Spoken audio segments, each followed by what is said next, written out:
qu'à la rescousse. Moi, j'exerçais les fonctions de trésorier général du comité exécutif de l'Union démocratique des étudiants sénégalais en 1968, où j'étais entré en 1965-66. Je ne reviendrai pas sur l'historique qui a été fait par les camarades qui m'ont précédé, mais je voudrais d'abord m'appesantir sur le volet financier, parce que les ressources des étudiants ont fait couler beaucoup d'encre. Il y a eu beaucoup de déclarations. Les unes étaient surtout inexactes. On a dit en 1968 que nous étions financés par la Chine. On a dit en 1968 que nous recevions des subsides financiers de l'Union soviétique.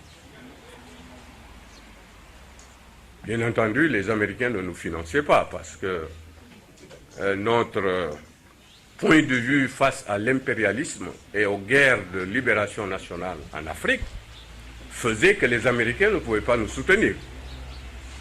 Mais je puis vous dire aujourd'hui qu'on n'a jamais reçu un seul rond, ni de la Chine, ni de l'Union soviétique, encore moins de l'État sénégalais qui finançait l'Union nationale des étudiants sénégalais.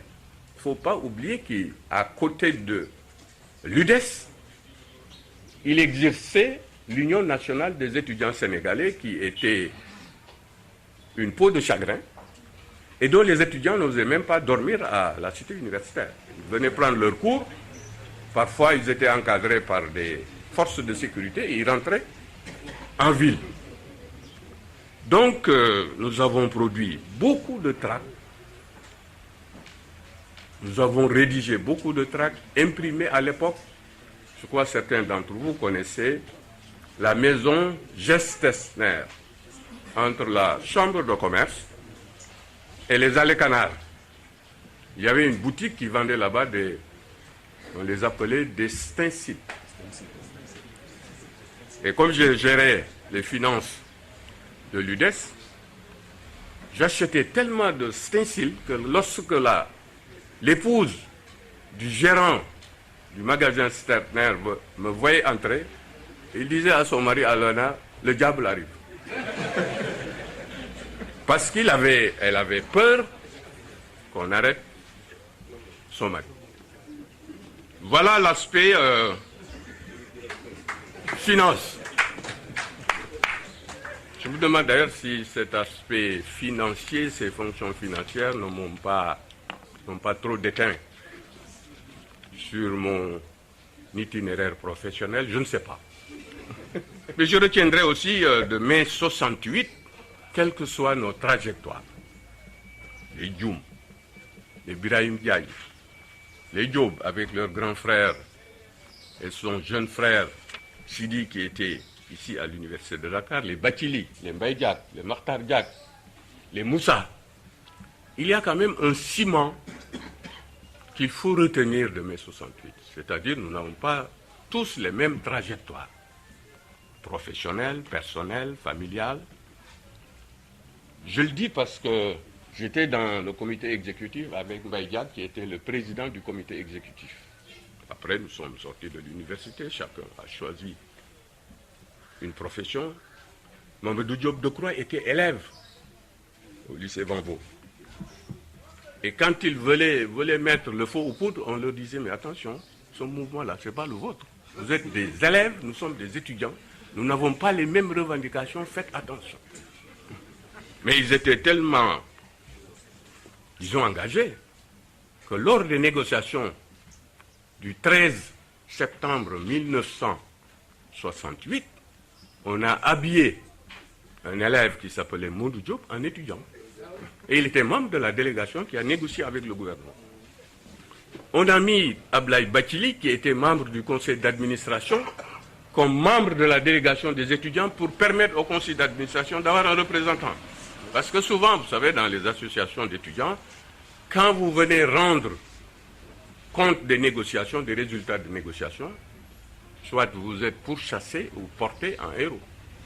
Quand on quittait la présidence de la République le 14 septembre 1968 à 6 heures, je me souviendrai toujours, Alun Sen, qui était directeur de cabinet de Senghor, quand on a conclu, nous a dit, bon, écoutez, Senghor vous attend, il voudrait prendre le petit déjeuner avec vous. Il avait une mauvaise idée des étudiants, mais maintenant il a changé de point de vue.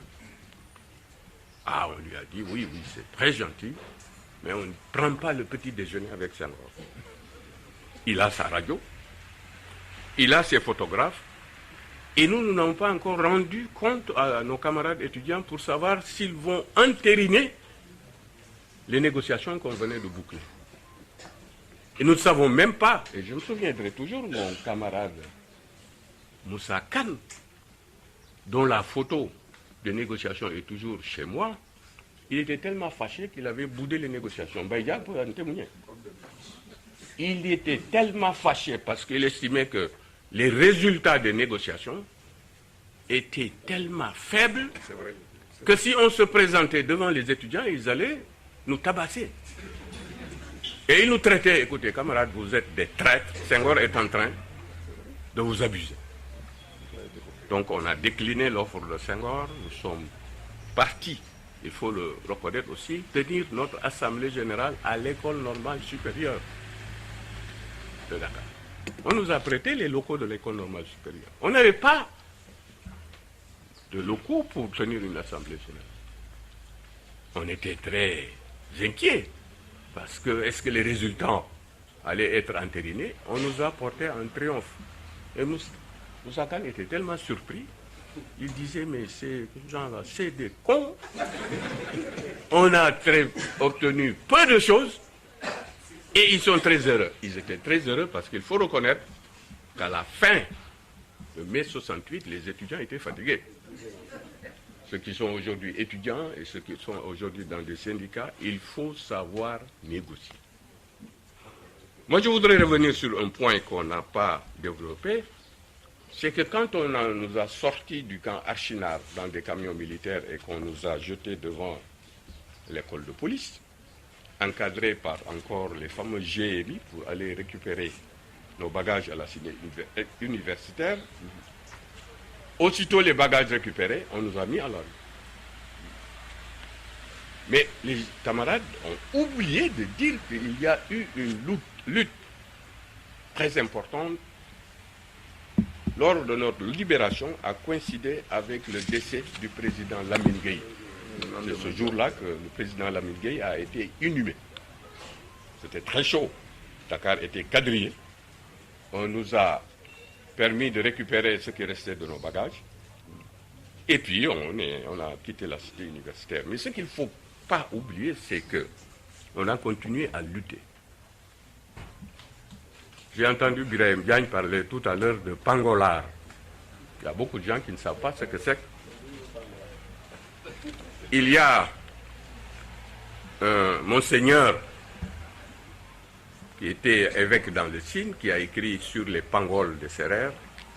Quand on nous a arrêtés le 29 mai à la cité universitaire, moi j'étais le trésorier. J'avais pratiquement chaque semaine au moins 400 000 en poche pour aller acheter des stenciles parce qu'il fallait produire des tracts pratiquement toutes les 48 heures. Alors il y a des camarades qui voulaient sauter à partir du deuxième, troisième étage. Je leur ai dit, donc, faites attention, levez les bras, les mains en l'air, et puis les GMI nous ont conduits devant le pavillon A, sur le gazon. Moi, j'ai 450 000 avec moi dans les poches. Que faire? Je ne savais pas. Mais j'avais vu un film de cow-boy. Parce qu'on avait droit au cinéma, projection cinématographique, tous les jeudis. Sur le terrain du 28 septembre, qui deviendra le terrain du 28 février. Le jeudi. Et j'avais vu quelqu'un qui avait de l'argent. Ils étaient en guerre. Il a sorti l'argent. Il a enlevé ses chaussures, ses chaussettes. Il a placé l'argent entre ses chaussettes, la plante du pied. Il a remis les chaussettes et les chaussures. Ah, je savais que les GMI, après nous avoir mis devant le pavillon A, allaient venir nous fouiller. Fouiller. J'ai mis l'argent, réparti ça entre les 2 chaussettes et mes pieds. Et j'ai mis les chaussures, c'était des bâtards. Je me souviendrai d'ailleurs souvent de cette réclame, pas un pas sans bâtard. Mais on ajoutait que les bâtards puent. Si vous les portez sans chaussettes, c'est du camembert. Si vous mettez les chaussettes avant les chaussures, c'est du fromage. Dans tous les cas, ils puent. Donc j'ai gardé l'argent. Ils sont venus, ils nous ont fouillé, ils m'ont pris ma montre. Ils m'ont pris mon bracelet. Ils m'ont pris une sorte de cutter là, des trucs qu'on utilisait pour couper parfois des pommes ou n'importe quoi. Et ils m'ont fouillé. Il n'y avait rien dans les poches. Ils me disent, mais toi, là, tu es un étudiant? Je dis, oui. Je dis, tu es un pauvre type, tu n'as rien. Et c'est à Archinard, le lendemain, lorsqu'on s'est réunis en comité exécutif pour envisager de produire des tracts, Brahim me dit, bon, mais on est fichu, on ne pourra pas financer l'achat de stenciles. Je dis, si. Il me dit, comment ça? Je dis, j'ai de l'argent avec moi. Il me dit, c'est faux. On a tous été fouillés. On nous a amenés au camp Mangin, on a mis dans des camions militaires, on nous a amenés à Archinard. Mais nulle part, on a songé me demander d'enlever mes chaussures et mes chaussettes. J'enlève les chaussures et les chaussettes, je dis, j'ai 450 000 avec moi. Il me dit, tu es un pangolard.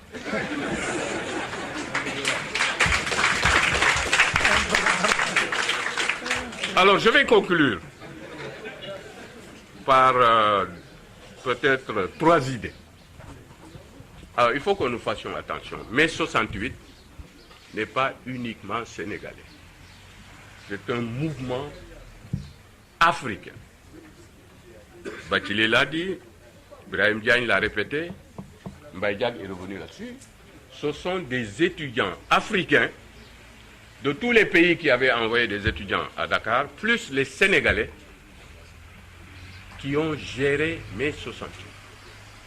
Je félicite les organisateurs de cette table ronde, à laquelle ne participent pas nos anciens camarades étrangers. La prochaine fois, je souhaite qu'il y en aura, sous la forme d'un colloque international scientifique sur mai 68. Parce qu'il me paraît prématuré de tirer toutes les conclusions de mai 68. L'historien Abdoulaye Bathily en a parlé. On en a beaucoup parlé aujourd'hui, de manière d'ailleurs très littéraire. Je crois qu'il est temps de reprendre toutes les archives de mai 68.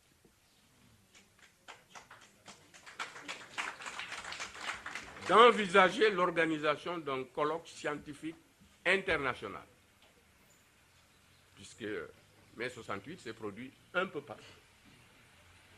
Et ce colloque aurait, à mon avis, de procéder à une analyse approfondie de tout ce qui s'est passé en mai 68 et qu'on ne fasse pas de ces événements une commémoration comparable à celle que la Grèce antique organisait pour célébrer la cité qui avait été libérée.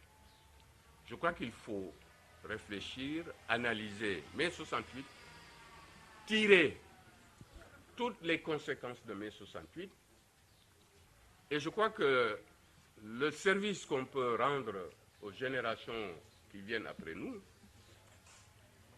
ici je parlerai du témoin au sens sportif du terme, c'est-à-dire celui qu'on transmet au coureur qui prend le relais. C'est-à-dire, qu'est-ce que nous allons transférer à nos enfants, parfois même par certains d'entre nous, à nos petits-enfants de mai 68. Je suis d'accord avec les analyses qui ont été faites. Il y a eu beaucoup de choses qui ont été faites, qui ont contribué à asseoir la démocratie, à renforcer les organisations et les partis politiques. Le Sénégal a été, je crois, l'un des premiers pays africains à connaître l'alternance en 2000. Cela est à mettre au crédit des vaincus et des vainqueurs. Parce que dans certains pays, il y a eu des élections, des gens ont gagné. On a brûlé les urnes et puis on a dit « je vais gagner ». Personne ne vient. Donc, je crois qu'il faut analyser de manière scientifique mai 68. Abdoulaye Bathily a déjà fait un pas important. Je voudrais maintenant conclure par moi une observation qui m'a toujours habité depuis 1968. Nous sommes aujourd'hui en 2013, ça fait 45 ans. Ce sont les ressources financières qui constituent dans notre pays la quadrature du cercle. Nous avons des 68 arts qui sont entrés dans l'UPS-PS qu'ils ont combattu. Il y a eu des révolutionnaires pro-Moscou ou pro-Chine qui sont arrivés dans la valise du libéralisme en 2000, dont les résultats n'étaient pas du tout satisfaisants. Ils ont été alternés par une autre alternance. C'est une très bonne chose. Il faut souhaiter d'ailleurs qu'au Sénégal, la philosophie de l'alternance soit pérenne. Mais pour autant, est-ce que les problèmes sont réglés? Moi, c'est la grande question en analysant mai 68 que nous devons tirer. Le problème financier du Sénégal, quand les enseignants veulent plus de rémunération, d'avantages, plus de crédit à l'éducation, oui. Philosophiquement, oui. Personne n'est contre. Mais est-ce qu'on les a? J'ai exercé dans les ressources financières où je suis resté pendant plusieurs années. Les Sénégalais sont très forts en théorie. Mais pour mettre la main à la poche, tous les pays qui se sont développés ont accepté de faire des sacrifices et de mobiliser les ressources qui permettent à leur pays de se développer. Moi, j'ai entendu Abdoulaye Bathily parler historiquement de la convergence des gestes jusqu'à l'UNACOA. Massil tenait un séminaire sur l'évolution de ces groupements économiques. Certainement, j'aurais beaucoup de choses à dire parce que le véritable problème qui se pose pour notre Sénégal, c'est le financement de notre développement. Ce n'est pas le FMI, ce n'est pas la Banque mondiale, ce n'est pas les partenaires au développement qui le régleront. Il faut que nous soyons disposés à mettre la main à la poche pour régler certaines situations. Je vous remercie. Merci.